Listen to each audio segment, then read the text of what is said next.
अभी यूएस में प्रेसिडेंट हैं डोनाल्ड ट्रम्प, तो वो चाहते हैं कि जो क्वाड ग्रुप बनाया था, जिसका पर्पस डिफरेंट था, वहाँ पे पीस के ऊपर ज़्यादा फोकस किया गया, ह्यूमैनिटी के ऊपर ज़्यादा फोकस किया, क्लाइमेट चेंज की वजह से जो कंट्री ज़्यादा सफ़र कर रही हैं, उनके ऊपर फोकस किया। अब वहाँ पे मिलिट्री भी ऐड कर दी जाए, why to tackle China. China को टैकल करने के लिए क्वाड ग्रुप बनाया गया था। अगर मैप पे थोड़ा-सा देखोगे, तो लोकेशन देखो, यहाँ पे पैसिफिक ओशियन आ जाएगा और वहीं पे दूसरी तरफ आप देखोगे इंडियन ओशन आ जाएगा। तो इंडो पैसिफिक रीजन को प्रोटेक्ट करने के लिए ये लाया गया था। इवन लास्ट जब मीट हुई थी तो कैंसर मून शॉट जैसे इनिशिएटिव भी लिए थे। कैंसर मून शॉट, इसमें सर्वाइकल कैंसर की जो वैक्सीन है वो प्रोवाइड करना टू दोज़ कंट्रीज़ जो इस इंडो पैसिफिक रीजन के आस-पास लाया करती हैं। और ऊपर से जी20 जब इंडिया ने कंडक्ट करवाया था, तो हमने बोला वासुदेव कुटुंबकम कि जो पूरा वर्ल्ड है वो एक फैमिली ही है। ठीक है? तो उसी तरह से हमने एक सेक्शन यहाँ पे डिसाइड किया था कि इनको जितने भी ये कैंसर रिलेटेड प्रॉब्लम है, सर्वाइकल से रिलेटेड, वो कैंसर की मेडिसिन्स प्रोवाइड करी जा सकें। वैक्सीन अगर अवेलेबल है किसी के पास, जैसे इंडिया की आप सुनते आए हो, सर्वावैक नाम है, गर्डासिल भी जिसे बोलते हैं, 9 स्टेन्स के अगेंस्ट वो एप्लीकेबल है, यूज़ हो सकती है। तो ये वैक्सीन्स प्रोवाइड करनी है जितने भी ये क्वाड वाली कंट्रीज़ हैं। 4 कंट्रीज़ आती हैं इसमें टोटल, मैप पे आप देख पा रहे हो कौन-कौन सी हैं। एक आ जाएगी सबसे पहले तो इंडिया, ठीक है? इंडिया है, साथ में ऑस्ट्रेलिया है, जापान है और अमेरिका है, यूएसए है। अब दिक्कत क्या है, जैसे कोई भी पॉलिटिकल पार्टी चेंज होती है किसी कंट्री के अंदर, प्रेसिडेंट, प्राइम मिनिस्टर चेंज हो रहे हैं, तो एक फॉरेन जो अप्रोच होती है वो भी चेंज कर जाती है। जैसे अभी यूएस में बैठे हैं डोनाल्ड ट्रम्प और वो चाहते हैं कि क्वाड के अंदर मिलिट्री भी ऐड कर दें। इंडिया ने हमेशा ही डिनाई करा है कि हम मिलिट्री नहीं चाहते हैं इस ग्रुप के अंदर। व्हाई? क्योंकि आप तो अलग हो। यहाँ पे वो ज़ेलेंस्की वाली स्टेटमेंट कहीं न कहीं फिट बैठ जाती है कि जब आपके साथ होगा तब पता चलेगा। उन्होंने ये स्टेटमेंट क्यों बोली थी? अब जैसे यूक्रेन की बात करें तो यूक्रेन और रशिया का तो डायरेक्टली फिजिकली बॉर्डर टच करता है ना, वैसे ही सेम इंडिया और चाइना का केस है, हमारा तो बॉर्डर टच कर रहा है, तो टेंशन ज्यादा होती है। जिनकी टेरिटरीज आपस में मैच करती हैं, टच करती हैं, वहां पे प्रॉब्लम ज्यादा होती है। अमेरिकन कॉन्टिनेंट में कहाँ पे है, इनके तो किसी के साथ टेरिटरी टच करती ही नहीं है। अपना ऊपर नॉर्थ अमेरिका है, नीचे साउथ अमेरिका है, बीच में सेंट्रल अमेरिका के साथ जुड़े हुए हैं। तो इनके जियोपॉलिटिकल टेंशन उतनी ज्यादा नहीं देखने को मिलती, ये ग्रो कर रहे हैं बिना किसी टेंशन के। तो तभी वो ज़ेलेंस्की ने स्टेटमेंट कहा थी, when it will happen to you, तब पता चलेगा आपको कि क्या होता है किसी के साथ टेरिटरी शेयर करना, ठीक है? अच्छा, क्वाड ग्रुप के साथ आप एक और ग्रुप सुन रखा है, दैट इज़ क्वाड। स्क्वाड में याद रखना, जैसे यूएस को थोड़ा रहता है कि डेवलप्ड कंट्रीज़ ही होनी चाहिए, तो उस वजह से इंडिया को साइडलाइन कर देते हैं और इसकी इंडिया की जगह पे ले आते हैं फिलीपींस को। तो फिलीपींस एक तरह से वेपन हाउस भी माना जाता है यूएस का। जितने भी कल को चाइना के साथ लड़ना पड़ जाए तो फिलीपींस के पास ऑलरेडी इन्होंने वेपन्स रखे हुए हैं कि हम आपसे ले लेंगे और फाइट कर लेंगे। अब चाइना को क्यों टैकल करना चाहता है यूएसए? बिकॉज़ ये भी ग्रो कर रहे हैं, ठीक है? अभी डेवलपिंग स्टेज में है, डेवलप्ड नहीं है। हैं तो डेवलपिंग स्टेज में ही, पर इन्होंने भी ट्रेड में काफ़ी धूम मचा रखी है। डंपिंग करते हैं और इसी वजह से इंडिया ने अभी एंटी डंपिंग ड्यूटी लगा रखी है कुछ प्रोडक्ट्स पे, जो चाइना से हम इम्पोर्ट करते हैं, खरीदते हैं। क्यों लगाई है एंटी डंपिंग? बिकॉज़ एक तो चाइना फ्लरिश कर रहा है, दूसरी चीज़ हमारा जो ट्रेड डेफिसिट है वो भी इंक्रीज़ कर गया है, तो हमें भी चाइना को ही इनडायरेक्टली जो है वो टैकल करना है। अब इसके बाद जियोपॉलिटिकल इश्यूज़ बहुत सारे हैं, जैसे लद्दाख वाला रीजन है, यहाँ पे भी एल आप एक लाइन सुनते हो बार-बार, LAC line of actual control, Chushul वाला बॉर्डर है, वहाँ पे प्रॉब्लम्स रहती हैं। लीपू लेक में इनडायरेक्टली कॉज़ करवाते हैं, नेपाल से करवा देते हैं। आगे यहाँ पे भूटान के पास डोकलम प्लेटू आ जाता है, वहाँ पे प्रॉब्लम्स क्रिएट करते हैं। बार-बार जो तवांग वैली है अरुणाचल प्रदेश के अंदर, वहाँ पे नाम बदल देते हैं, अपनी सेटलमेंट्स लगवाने लग जाते हैं, तो प्रॉब्लम्स क्रिएट करते रहते हैं। चाइना वाले इंडिया के लिए एक प्रॉब्लम क्रिएट करते रहते हैं। तो ये सारा सिनेरियो क्वाड को लेके है। क्वाड में बोला गया है कि अब चाहते हैं ट्रम्प साहब कि हम इसमें मिलिट्री भी इंक्लूड कर दी जाए। ये स्पेकुलेशन है, एक एनालिसिस है। बिकॉज़ ट्रम्प साहब के लिए 2 ही चीज़ें इम्पोर्टेंट हैं, एक तो है कैपिटलिस्ट अप्रोच यानी कि डॉलर, और दूसरी है डॉलर कब आएगा जब ट्रेड काफ़ी अच्छे से चलेंगे और जो रोकने की ट्राई करेगा उसको साइडलाइन करना पड़ेगा। तो इसी वजह से क्वाड को अगर स्ट्रेंथन करना है तो एज़ पर ट्रम्प साहब वो उनको लगता है कि मिलिट्री इंक्लूड करी जाए। अब जब ये 45th नंबर पे प्रेसिडेंट बने थे, तब भी इन्होंने ये बात करी थी कि मिलिट्री हम ऐड करेंगे जब ये बनेगा क्वाड ग्रुप, ठीक है? तो ये सारी प्रॉब्लम्स यहाँ पे देखने को मिल सकती हैं। मेन जो फोकस था क्वाड ग्रुप का वो किसके ऊपर था? HADR, humanitarian assistance and disaster relief, जहाँ पे भी कहीं प्रॉब्लम आती है। फॉर एग्जाम्पल अभी मैप के ऊपर देखो, एक अफ्रीकन यूनियन के अंदर कंट्री है, that is south Africa. South Africa के अंदर 2 छोटी-छोटी और कंट्रीज हैं, एक को बोलते हैं लिसोथो, ये जो नीचे वाली है इसको बोलते हैं लिसोथो और एक जो आएगी आपकी दैट इज़ इस्वातिनी। अब जैसे ही यहाँ पे फूड क्राइसिस आए, इंडिया ने ह्यूमैनिटेरियन असिस्टेंस इनको भेजी। टन्स ऑफ फूड यहाँ पे डिलीवर किया। तो ये कैसी असिस्टेंस थी, कैसी हेल्प थी? ह्यूमैनिटी के पर्पस से कि मानवता आज भी एग्ज़िस्ट करती है। और दूसरा कभी डिज़ास्टर आ जाता है, तुर्की में डिज़ास्टर आया था, ठीक है? कहीं पे भी अर्थक्वेक आ रहा है, तो क्या कर रहे हैं हम? हेल्प भेजते हैं। अभी रिसेंट वन आप सुनते हो म्यांमार के अंदर जो है अर्थक्वेक आ गया है 7.7 मैग्नीट्यूड का, तो यहाँ पे क्या होती है ह्यूमैनिटेरियन असिस्टेंस चाहिए, डिज़ास्टर रिलीफ चाहिए होता है, तो हेल्थ के ऊपर फोकस करता है, क्लाइमेट चेंज के ऊपर फोकस करता है, मिलिट्री का तो कोई कॉन्सेप्ट ही नहीं है। आई नो आप बोलोगे अब कि यहाँ पे मालाबार एक्सरसाइज भी तो होती है, ऑल्टरनेट तरीके से होती है, कभी इंडियन ओशन के अंदर करते हैं, कभी पैसिफिक ओशन के अंदर करते हैं। पर जितनी भी मिलिट्री एक्सरसाइजेज़ होती हैं, वो एक तरह से प्रैक्टिस होती है। प्रैक्टिस किस चीज़ की कि कल को फाइट करनी पड़ जाए, तो हमारे पास पहले से ही एक-दूसरे के बीच में अंडरस्टैंडिंग हो। वॉर गेम की तरह होती है, फेक एनकाउंटर फेक फाइट्स वहाँ पे करी जाती हैं। तो मालाबार एक्सरसाइज चल रही है। अब ये मालाबार एक्सरसाइज का कॉन्सेप्ट तो वैसे 1992 में आ गया था, जिसमें सिर्फ इंडिया और यूएस ही पार्टिसिपेशन किया करते थे।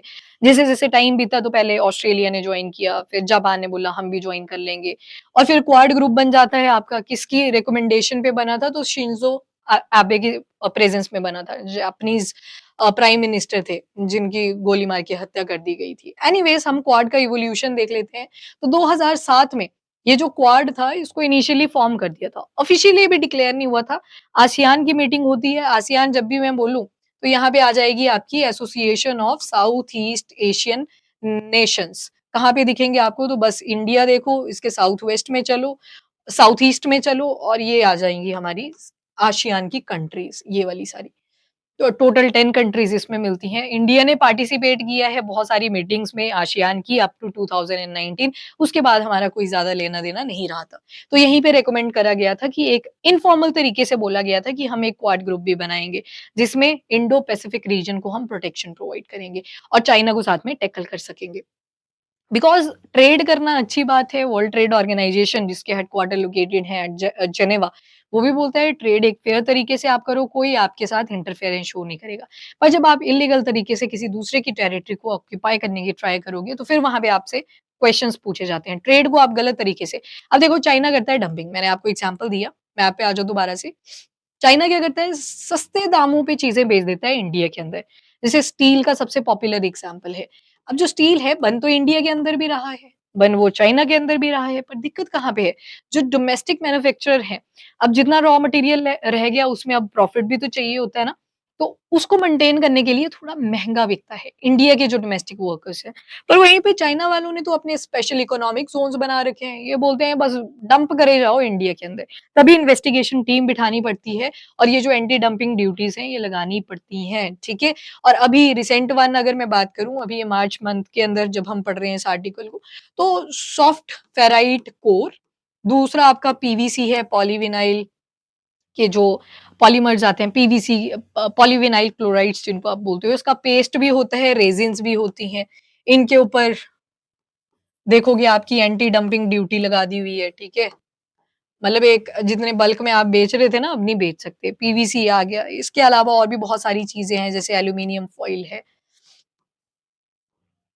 ठीक है? एक एसिड होता है ट्राइक्लोरो यूरेनिक एसिड, उसका यूज़ वाटर ट्रीटमेंट प्लांट के जो केमिकल्स होते हैं, उसमें इसको यूज़ करा जाता है ताकि पानी साफ किया जा सके। तो ये सारी कुछ ऐसी प्रोडक्ट्स हैं जिनके ऊपर एंटी डंपिंग ड्यूटी लगा दी गई है और डिफरेंट पीरियड्स के लिए लगाई गई है, ठीक है?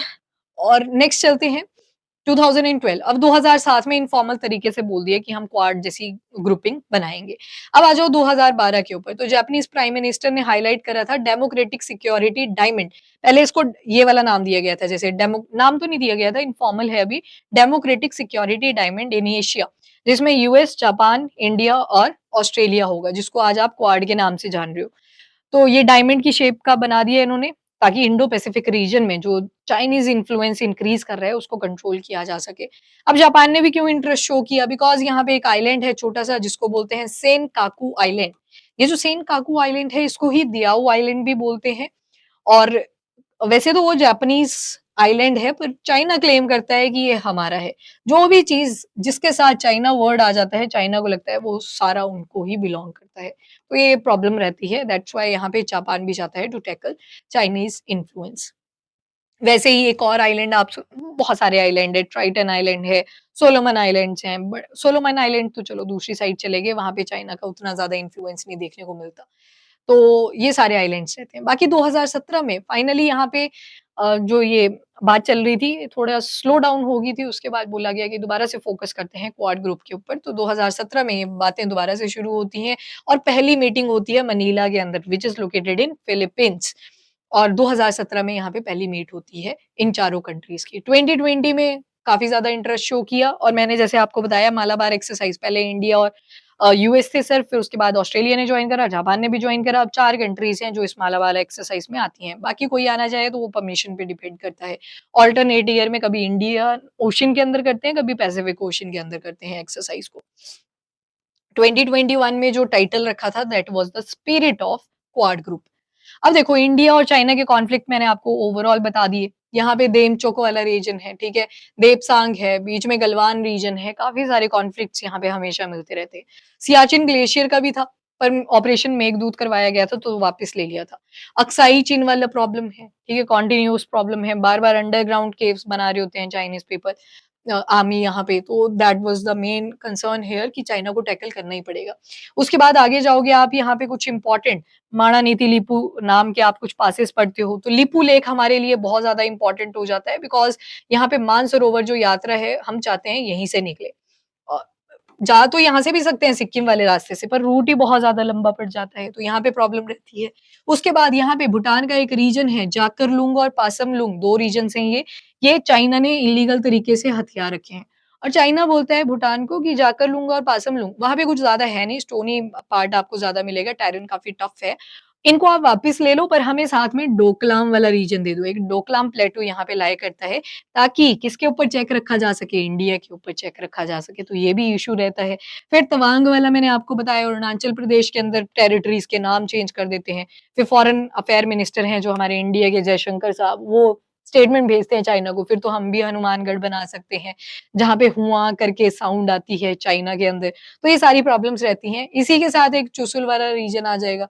वो पॉजिटिव नोट पे हम देख सकते हैं दिवाली के दिन यहाँ पे मिठाइयाँ शेयर करी गई थी एक-दूसरे के साथ कि हमारे रिलेशन वार्म हुए हैं। लीपू लेक का डिस्कस हुआ था। मानसरोवर लेक वैसे तो तिब्बत के अंदर आती है पर अगेन एनेक्सेशन कर रखी है चाइना ने यहाँ पे, तो परमिशन तो चाइना से लेनी पड़नी थी। तो चलो वो तो अलाउ कर दिया है उन्होंने। बाकी ये गलवान वैली वाला 2020 का इश्यू हमने देखा और भी बहुत सारे हैं। जैसे एक कॉरिडोर बना रखा है चाइना पाकिस्तान इकोनॉमिक कॉरिडोर। किस रीजन से? इस पाकिस्तान ऑक्यूपाइड कश्मीर से। यहाँ से एक प्रॉपर रोड बना हुआ है जिससे ये ट्रेडिंग कर रहे हैं। तो ये सारी प्रॉब्लम्स हमें देखने को मिलती हैं विद रिस्पेक्ट टू चाइना। ये देखो डोकलाम वाला मैंने आपको मैप के ही ऊपर बता दिया। इसके बाद सेंकाकू जापानीज़ आइलैंड अगेन दियाओ इसको चाइनीज़ बोलते हैं और सेंकाकू इसको जापानीज़ बोलते हैं। यहाँ पे लाया करता है। जस्ट बिकॉज़ साउथ चाइना सी के अंदर लोकेटेड है तो चाइना क्लेम करता है ये हमारा है। तो अगेन ये कंसर्न आता है। उसके बाद बॉ बेल्ट एंड रोड इनिशिएटिव। ये बेल्ट एंड रोड इनिशिएटिव एक टाइम पे सिल्क रूट हुआ करता था। जो सिर्फ़ ऊपर के एरिया से जाया करता था। आज के टाइम पे ये पानी वाला रूट भी सारा कनेक्ट कर दिया है। यहाँ पे चाइना क्या करता है, जो कंट्रीज़ उनसे नीचे की हैं, वहाँ पे हेवी इन्वेस्टमेंट करता है, काफ़ी सारा पैसा उनको देता है और बाद में जब वो पैसा लौटा नहीं पाते, तो उस केस में बोलता है कि इसे हमें आप लीज़ पे दे दो। जैसे श्रीलंका की अगर बात करूँ तो इनका एक पोर्ट है यहाँ पे हम्बनटोटा पोर्ट। हम्बनटोटा पोर्ट को जो है इन्होंने 99 ईयर्स के लिए लीज़ पे ले लिया हुआ है। उधा बोला है कि अगर पैसा नहीं लौटा सकते तो अपना ये पोर्ट हमें दे दो। तो एक तरह से क्या किया जा रहा है, इंडिया को कैप्चर किया जा रहा है एक चेन चेन बना के। पर ऐसा नहीं है इंडिया ने कोई स्टेप नहीं लिया है, हमारा भी एक नेकलेस ऑफ डायमंड एक्सिस्ट करता है जो इस बेल्ट एंड रोड इनिशिएटिव को घेर लेता है। एक स्ट्रिंग ऑफ पर्ल्स आप सुनते हो उसको घेर लेता है specifically, belt and road initiative नहीं स्ट्रिंग ऑफ पर्ल्स को। तो वो भी यहीं से जाता है अगेन। पर्ल एक मोतियों की माला बना दी हुई है, हेवी इन्वेस्टमेंट कर के, तो वही हैं ये सारे स्टेप्स जो चाइनीज़ लेते रहते हैं बार-बार। उसके बाद क्वाड के जो स्ट्रेटेजिक शिफ्ट हुए हैं उनको भी देख लो 2017 में इनफॉर्मल ग्रुपिंग को रिवाइव किया गया था जैसे मैंने बोला बातें रुक गई थी बीच में जब शिंजो एबे ने बोल भी दिया था कि हम बनाएंगे पर बनाएंगे बोला था 17 में बातों को दोबारा से रिवाइव करा गया कि इस ग्रुप को दोबारा से लेके आना है फिर मीटिंग्स होने लगी मिनिस्ट्रियल लेवल की कभी हमारे होम मिनिस्टर नहीं, डिफेंस मिनिस्टर जा रहे थे, कभी अपने एक्सटर्नल अफेयर मिनिस्टर जा रहे हैं, उसके बाद जो मेन लीडर्स हैं प्रेसिडेंट एंड प्राइम मिनिस्टर वो जाने लगे। और 2021 में ये अपनी मीटिंग्स उसके बाद रेगुलरली करने लगे। अभी 25 की भी होनी है, कब होगी वो देखने वाली बात होगी। किसके ऊपर ज़्यादा फ़ोकस किया कि जो ये साइबर सिक्योरिटी, ओवरऑल प्रोटेक्शन के ऊपर ज़्यादा फ़ोकस किया था। जैसे मैरीटाइम डोमेन अवेयरनेस को रेज़ किया, क्रिटिकल टेक्नोलॉजीज़ पे फ़ोकस किया, साइबर सिक्योरिटी पे फ़ोकस किया, सप्लाई चेन रेज़िलियंस पे फ़ोकस किया, non security, humanitarian and disaster relief पे फ़ोकस किया, हेल्थ, क्लाइमेट चेंज और स्ट्रैटेजिक इम्पोर्टेंस हमारी बनी रहे, उस पे फ़ोकस किया। और अभी जो है वो ऑब्जेक्टिव हमें चेंज होते हुए दिख रहे हैं, मिलिट्री को बिना इंक्लूड करे कैसे बैलेंस एस्टेब्लिश करे जाएँगे, वो देखने वाली बात होगी। पर जो मिलिट्री है अगर उसको हम इंक्लूड कर रहे हैं तो ये कहीं न कहीं जो मेन ऑब्जेक्टिव था क्वाड ग्रुप का, वो यहाँ पे वेनिश कर जाएगा। तो सिक्योरिटी कमिटमेंट्स सस्टेन रहनी चाहिए किसकी, जो ये क्वाड ग्रुप बन रखा है। तो यही था, यहाँ पे आपके कुछ क्वेश्चंस प्री में भी पूछे जा सकते हैं, कुछ मेंस ओरिएंटेड ये ज़्यादा रहेगा। बाकी ये आसियान कंट्रीज़ आ जाएँगी आपकी टोटल 10 और इनको भी आप लर्न कर लोगे। एंटी चाइना इनिशिएटिव्स हमने काफ़ी सारे ले रखे हैं, तो वन बाय वन इनको भी आप स्टडी कर सकते हो। नाटो स्टाइल का अलायंस बनाना चाहता है अमेरिका, पर वो इसका पर्पस नहीं था। नाटो स्टाइल का अगर बनाना है तो फिर मिलिट्री का ही मेन रोल रह जाएगा कि अगर एक भी कंट्री के ऊपर अटैक हुआ तो सभी कंट्रीज़ मिलके उनके ऊपर अटैक करेंगी, मतलब रिटेलिएशन करेंगे। That is not the purpose of quad group, ठीक है? तो इसी वजह से ये स्पेकुलेशन लगाई गई है कि अगर मिलिट्री को ऐड कर देते हैं तो काफ़ी सारी प्रॉब्लम्स देखने को मिल सकती हैं। चाइना का एक एग्रेसिव बिहेवियर देखने को मिल सकता है टुवर्ड इंडिया, बिकॉज़ हमारी तो टेरिटरीज़ अटैच्ड हैं। और ऊपर से साइड वाली जो कंट्रीज़ हैं, उन्होंने काफ़ी सारी लीज़ पे दे रखी हैं चीज़ें, ठीक है? तो ये जियोपॉलिटिक्स जो है, ये वेरी करती है जब भी लीडर्स चेंज होते हैं। आने वाले टाइम में क्या होगा, वो देखने वाली बात रहेगी।